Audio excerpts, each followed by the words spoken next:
Focus Today continues with more international news. Chinese leader Xi Jinping was given a red carpet welcome Wednesday in the Serbian capital Belgrade, and U.S., Australian, and Philippine armed forces sank a mock enemy warship using artillery, airstrikes, and high-precision rocket. VOA's Chris Casquejo has more.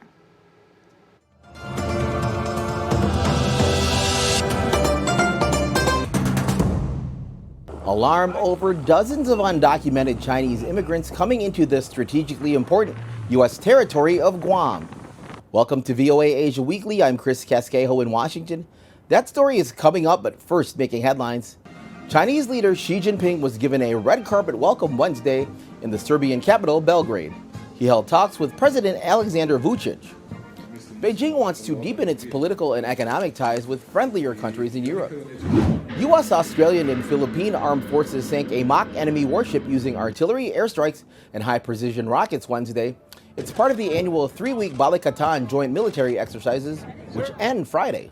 Several of the drills were set around islands and provinces facing Taiwan and the South China Sea, where Philippine and Chinese vessels have repeatedly clashed. A Myanmar armed ethnic group called the Arakan Army says it captured hundreds of Myanmar's military junta troops in western Rakhine State on Monday. They were part of a military command post. Taiwanese are engaged in a heated debate about statues of late President Chiang Kai-shek throughout the self-ruled island. In 1949, when Chiang and the Kuomintang lost the civil war in China, they retreated to Taiwan, where he ruled until 1975. Critics blame him for the deaths of thousands and the mass persecution of political opponents.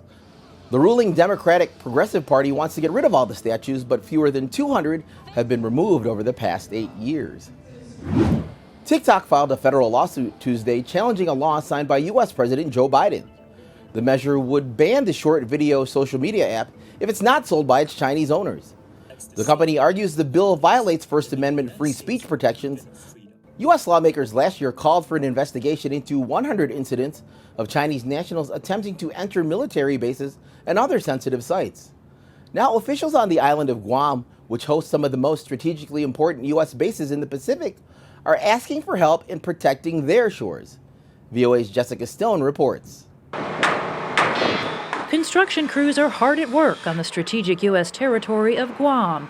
By 2028, Washington will spend $9 billion to relocate U.S. Marines from Japan, build an integrated missile defense system, and add command functions for the Army, Navy, and Air Force. Guam is the closest U.S. territory to Asia, and its military installations form a critical component of American defense strategy in the Pacific. As our buildup happens, the Chinese are trying to hold it at risk through new capabilities, and we're responding with more missile defense. More missile defense, but not additional border defense.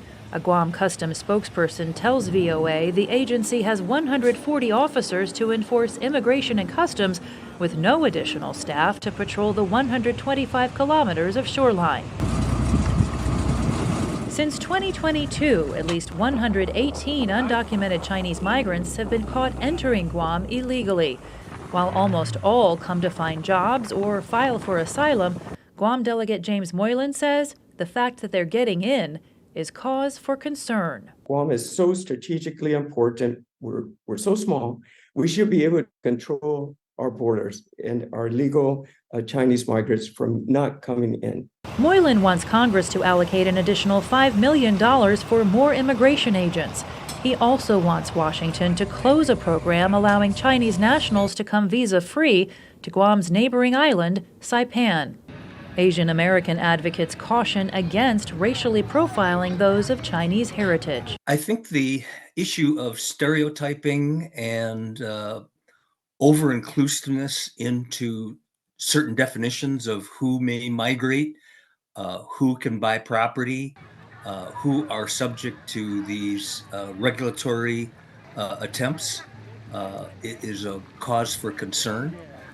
But Shriver says Guam's role in U.S. national security is too important, and issues like border security must be part of the conversation.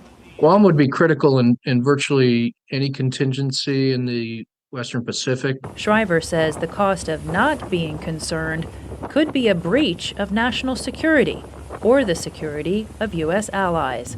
Jessica Stone, VOA News. Visit voanews.com for the most up-to-date stories. I'm Chris Casquejo.